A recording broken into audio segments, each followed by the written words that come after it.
very much. Friends, fellow Singaporeans, last night my mother heard about my Mandarin speech and strongly suggested I say something in Tamil. Now that is very hard for me, as my Tamil is hopeless.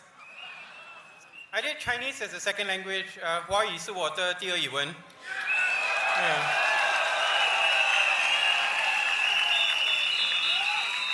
But every holidays, every time there's school holidays, my parents would hire a Tamil tutor to teach me Tamil. And these tutors were all scholars. So they would teach me classical Tamil. And in my youth, I could not appreciate it. In fact, I had to have a lot of help from my teammate, Mr. Sadasivam. But I'm going to try, so please forgive me. Okay? Va kalagalahe, en per Paul Tambyah. Nan Singapore Palkalai Karagadil per Asriagra Pani Asriguren. Nan Singapore Janayaga Kachian Vet Palaraga Poti Iduguren. Singapore Jananayaga Kachian Kol Gaigalai Nan Mulamayaga Asrikiren. Singapurai Ura Jananayaga Mana Samuda Vamika Nadaga Matra Nangal Viragarom. And the Vida Ina Mura Mada Veru Padmilada Panakarara Erai Endra Pagupadam Ilada Nadaga Singapurai Uruvaka Vendum Nandri.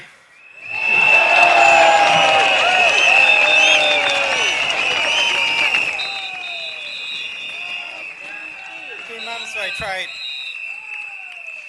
For the rest of the talk, I'm going to go in English.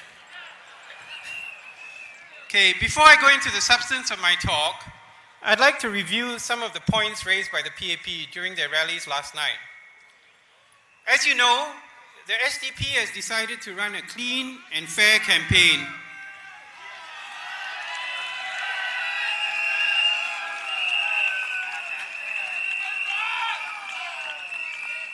And the tone was set by Dr. Chi himself. And we had initially hoped that this would be the case for our opponents too. To be fair to them, late last night, two of them removed some of the most embarrassing posts from their own Facebook pages, suggesting that they too realized the value of a clean and fair campaign. But unfortunately, the internet is unforgiving. In any case, this election is all about you, the voters. It's not about taking pot shots or preserving the power of a ruling elite, nor even about an alternative government. As the largest opposition party in this campaign has only got 28 candidates. But this is really all about you, a chance for the electorate to give a report card to the government, a chance for you to decide your future. The Singapore electorate is mature and intelligent. Recent elections have shown that the people of Singapore will vote strategically, and we will all have to listen to you, what you, the people, say, both to the PAP as well as to the alternative parties. And that is what democracy is all about. Democracy is what gave us the first generation of Singapore leaders. The PAP team in the 1960s faced a strong and lively opposition before Operation Cold Store. And this resulted in some of the best public policy that Singapore has ever seen. The expansion of public housing, the widespread provision of free healthcare into every kampong in Singapore that raised Singapore's public health standards, as well as expanded education and industrialization. The PAP leadership of those days had to convince their opponents in the other side of the house how good their policies were before they could be implemented. That was the old PAP. Singaporeans put up with some of their draconian excesses because they delivered the goods. I'm not so sure about today's PAP. Are you? The PAP we heard about yesterday seemed to channel their insecurities into scaremongering, as if they were trying to frighten the electorate into voting for them. We saw on the front page of the Straits Times about how the PAP might lose the election. Now look, the SDP has only got 11 candidates in this election. 11 very good candidates, I must say.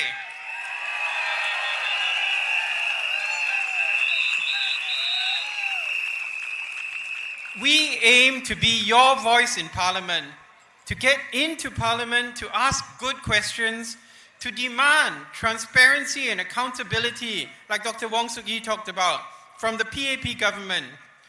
We cannot form the next government with 11 candidates. We cannot even implement some of those so-called dangerous policies that we have proposed, as we will be outvoted easily if we propose a motion on any of them. We can, however, use these policies as a benchmark to judge and assess the performance of the PAP. We can constantly keep reminding the PAP that public housing is about providing a roof over our heads, not some kind of asset for speculation that must appreciate, that we can monetize when we get sick. Schools should be places for children to grow and develop, not places where they get stressed out, hot-housed, in high-stakes standardized exams like the PSLE. And that all Singaporeans should be treated with fairness and equality, regardless of ethnicity or religion. The people can decide on Friday for themselves how dangerous they think these policies are. So moving on to equality, it's worth remembering, and some of you may not, that in 2002, Dr. Chee Soon Juan spoke at Hong Lim Park on the right to wear tudungs, and he was fined $3,000 for his effort. Dr. Chee said at the time, "I admit that it's not a popular thing to do, but sometimes it's important to do the right thing rather than what is politically expedient."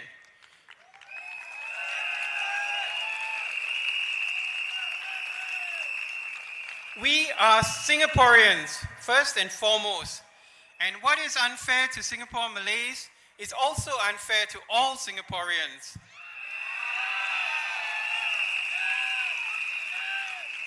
Similarly, Dr. Chee said, Singaporean Malays, Indians, and Eurasians should speak up for Singaporean Chinese if they are unfairly treated.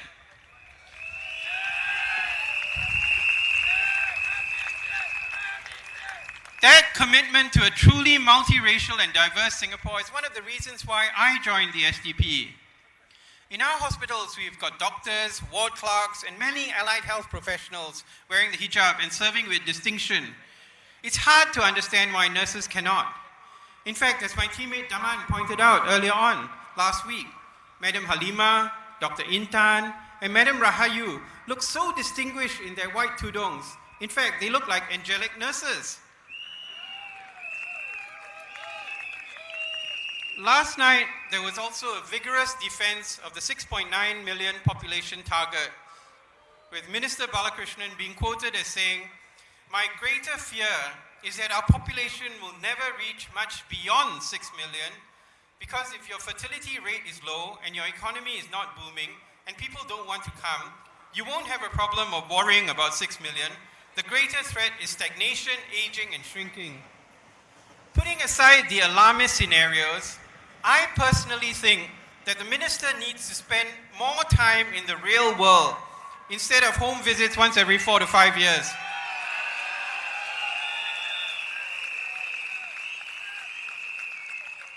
My wife and I like to stay in Singapore during the long weekends because we estimate that about 1 million people leave Singapore for our neighboring countries, especially with the strong Singapore dollar. So Singapore is a great place to live with about 3.5 to 4 million people. The traffic is better, the shops are less crowded, we can even get decent seats in the movie theater. And I think that most Singaporeans would favor a more sustainable growth model rather than the PAP's obsession with growth for the sake of growth.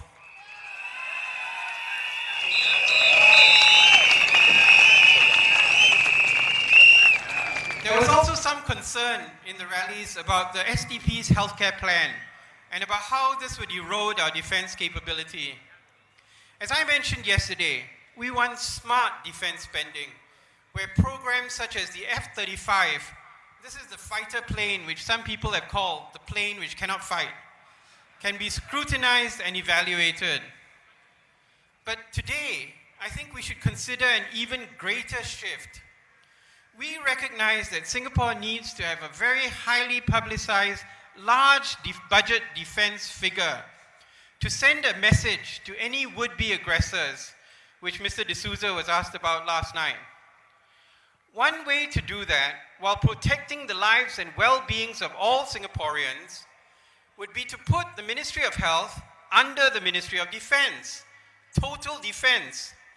That way, money can be released for the National Health Insurance Fund while preserving the high defense budget figures for public consumption. After all, every day, more Singaporeans die of heart disease than were killed during Konfrontasi.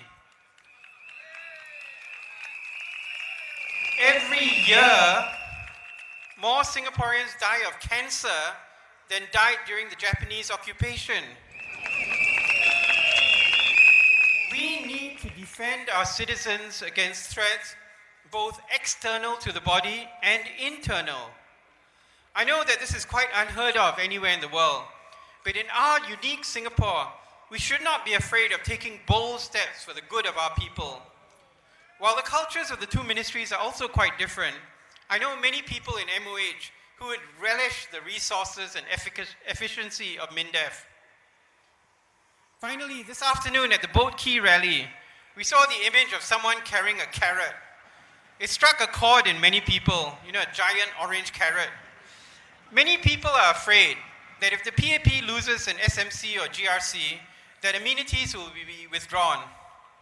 Now, I can reassure you, the PAP is neither all-powerful nor is it evil. Despite the threat that the citizens of Aljunied would live to repent their choices, the MRT still runs in Aljunied. It's on the east-west line. It wasn't affected by the Nell breakdown today. Serangoon Gardens still has Chom Chom and other delightful eateries. Lift upgrading continues, and life goes on despite the endless debates about the accounts. Our civil service is professional, competent, and non-partisan. They will continue to provide you with the services you need regardless of who you, the voters, decide to elect on Friday, I assure you.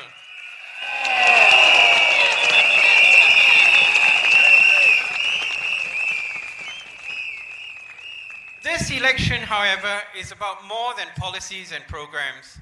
It is about values. As I've mentioned before, I joined the SDP because I shared its commitment to social justice. My commitment to social justice comes largely from my parents. My mother used to repeatedly quote from Proverbs 31 in the Bible, where it says, "Speak up for those who cannot speak for themselves." This has been the theme of this campaign.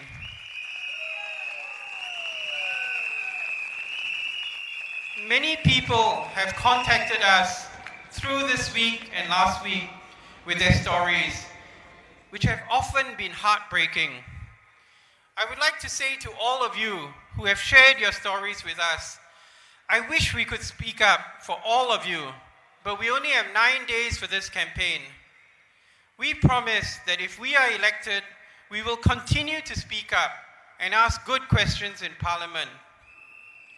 I am going to, however, highlight 2 stories tonight. The first is from a friend, and she got very shy about it. She didn't want me to identify her. Last night, she shared with me a concern she had raised with one of the ministers of state. She said, "I have heard this claim that MOE has provided most schools for help with kids with learning disabilities since my son, who is dyslexic, was in P1. But I haven't experienced anything that you promised. He is now preparing for his PSLE 6 years later. With a strong voice in Parliament and a clear education policy as a benchmark, I promise her that we would keep asking the ministry to keep their promises on the ground to real parents and real children alike. The second story is even more heartbreaking. A mother wrote to me about her daughter, who is less than 2 years old and has a chronic illness.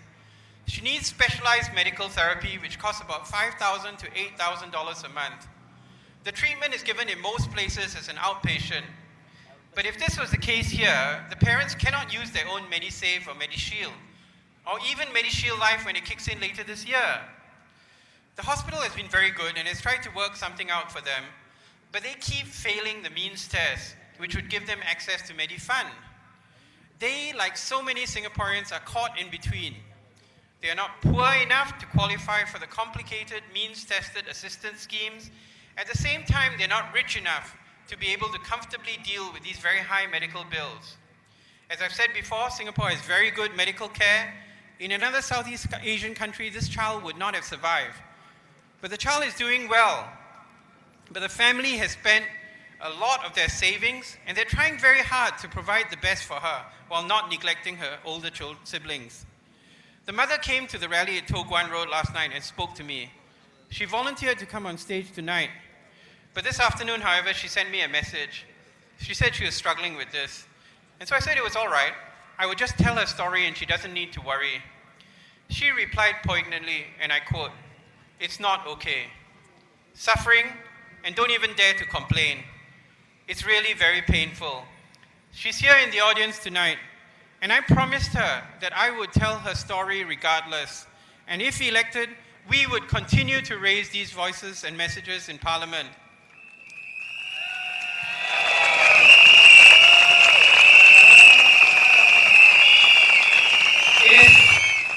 It is for people like this mother and her family that I step forward from the comfortable world of being a university professor and a senior doctor to get involved in politics. Politics is about people. We have to put people above profits. This Friday, you can make a difference. Tell your friends and relatives and neighbors, vote for the SDP to be your voice in Parliament. Thank you.